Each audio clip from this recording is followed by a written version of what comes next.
Hey guys, so as promised I've kind of redone the skin. Looks a bit strange under the lamps on the camera, I think. Kind of looks like half her face is burnt off, but it looks quite good in real life. So I've completely changed the colour scheme for the skin, and we're still going from a sort of a dark area through to a light area on top, because if you remember, she's kind of looking down. Most of her face is actually going to be in shadow. I might actually shadow under the cheekbone a bit more under there, bring that into a bit more shadow.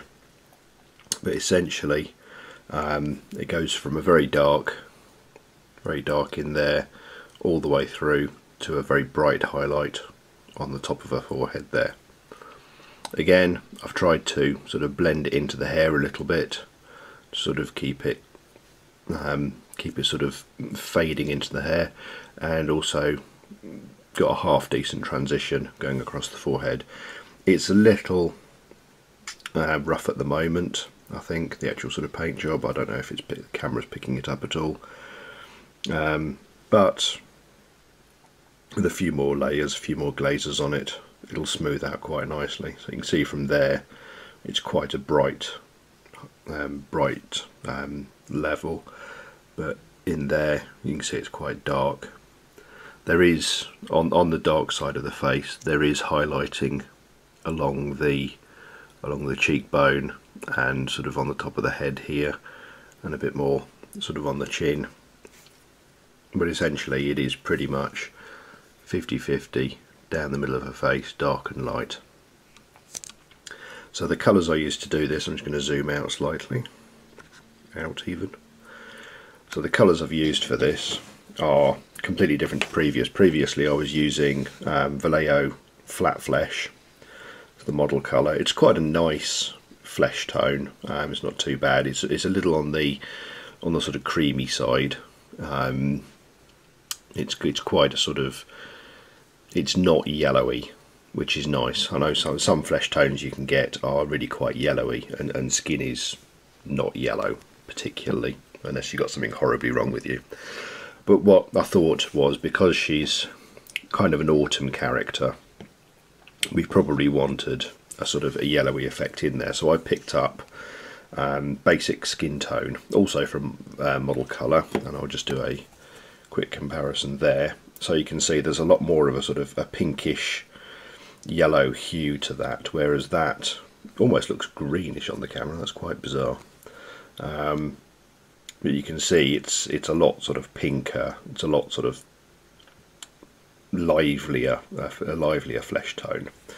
So that's basic Skintone from Vallejo Model Colour. To shade it, I'm actually using a colour called Saddle Brown, of all things, and this is very much a sort of dark reddish sort of brown colour, and you can see it matches up quite nicely with that. It makes quite a good sort of shadow mixing colour, works quite nicely. So this was sort of my base skin tone, and then darkened with this, obviously sort of mixing in between the two colours. And then to highlight, I've got Light Flesh, which again works quite nicely with the three of them. You can see there it's quite a nice light colour. It's not quite ivory, it doesn't have the sort of the almost sort of greenish tinge of ivory. It is actually quite a light sort of, almost not quite yellowy, but sort of almost sort of yellowy tinge to it, but it is very sort of pinkish as well.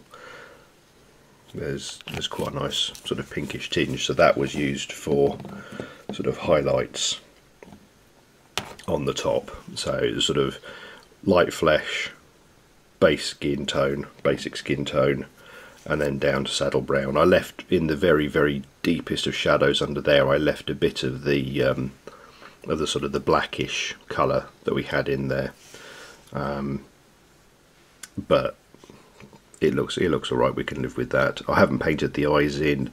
It needs a bit of cleaning up. I need to get the Optivisor on and actually sort of go in there and do a bit of cleaning up, but it's looking alright at the moment. I quite like it, the way it looks. So I just need to do the rest of the skin tone really, and you can see the difference. For example, on the leg, you can see the bottom of the leg is quite a sort of strange greenish colour, whereas the underside of her face is sort of very much a sort of reddish colour. So what I'll actually do is I'll paint up, say, this bit of her arm for you, and we'll see how that goes. So first colour that we're going to put on is the saddle brown, and as usual we're going to mix it up with a little bit of water, just to the paints do tend to come out quite sort of thick. In some cases, saddle brown especially comes out quite thick. I'll zoom back in again. There we go. So essentially this coat wants to go pretty much everywhere.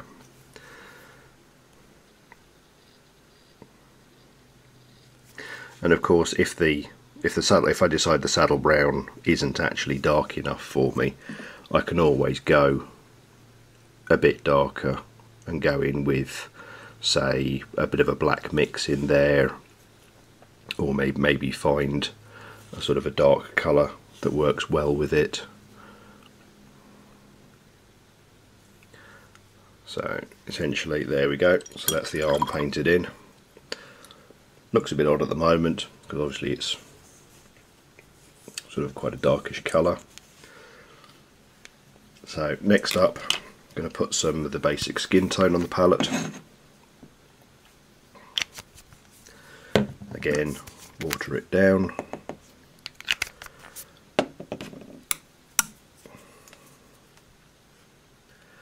And then we're just going to come in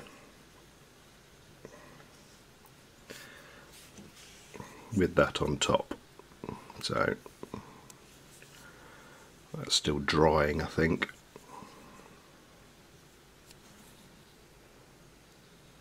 You can see it's still a little bit wet on top, so I'm just going to quickly blow on that to try and dry it.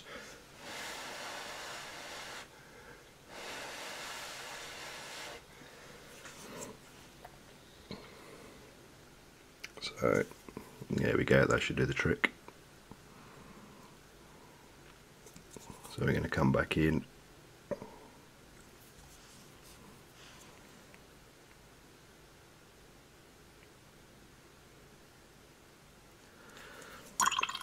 And essentially do a half and half, so dark, light. There's no blending in between at the moment. We can take care of that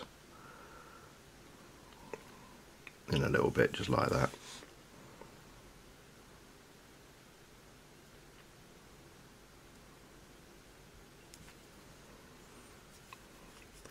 So what we probably want to do is just mix up an intermediary colour. That will do nicely. So we can just come back in with this.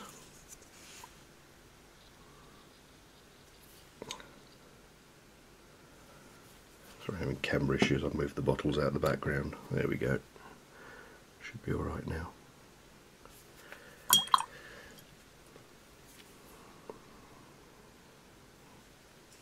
So again, it's the usual blending technique. We're moving paint around that's already on the model.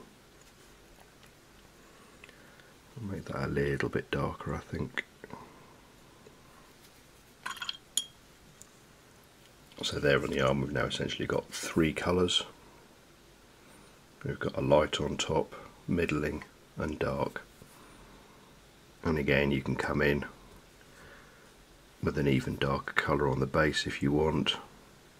For this figure I don't think I'm going to go much darker, because she is supposed to be quite light skin tone, I think. Well, at least that's what I want to paint her as.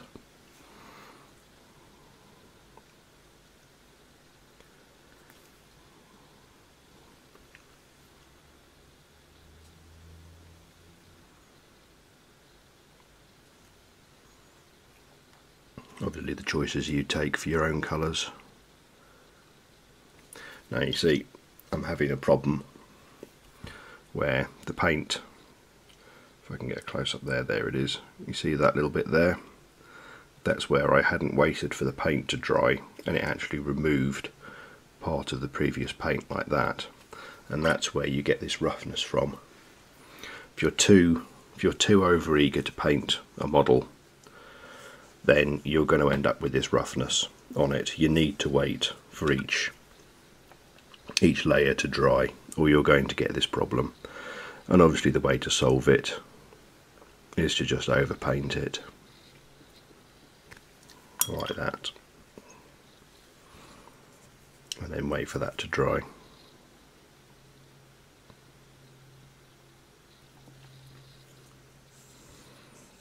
Obviously if you're using the two brush blending, then it happens a little bit along the edge if you're not quite fast enough to take the colour off.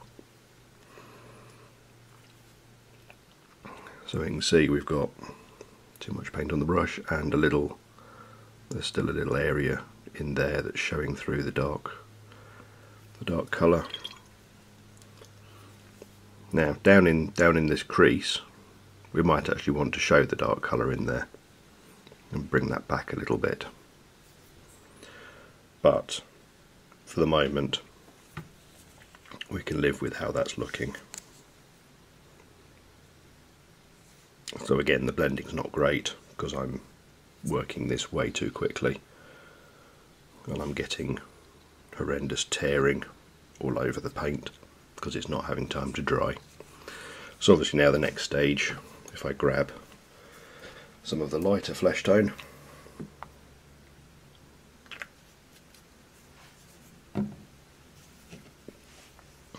obviously with the lights that I've got for the video, it's looking quite bright anyway, but with the lighter flesh tone on top, I'm going to need a bit more water. No, actually it would be alright. I've got a little dab left on the palette, so there we go. So back into focus, and I'm just going to put some very, very bright highlights up on the top of our arms.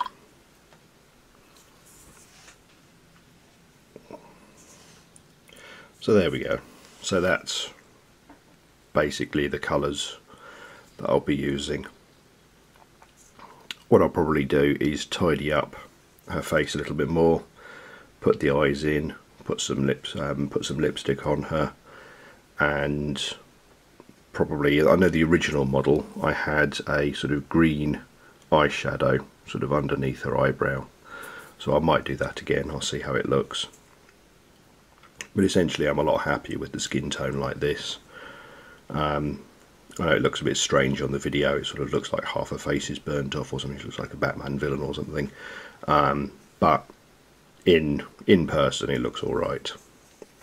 So yep, it's going to be difficult. This is why I film at higher, this is why I show the videos at higher speed than me doing them, because although this, I mean, we're up to nearly 15 minutes now, and although I've sort of mostly got the arm finished, it's very, very rough. So if I was actually showing the whole thing at true speed, I may be able to paint that fast. I can't, but I may be able to. The paint doesn't have time to dry, and you end up with this tearing effect where the paint's partially dried on, then you run the brush over it and it rips up any that's still wet. So you end up with this sort of tearing effect, and that can lead to, I'll see if I can get a real zoom in there. So, yeah, that's in focus. So you can see sort of along the top of her arm there's a section where it sort of looks almost sort of like a chipping effect really, and that's where the paint wasn't quite dry when I was trying to put the next layer over, or if I was trying to sort of blend in a layer and sort of went too far into the paint because I was trying to rush it.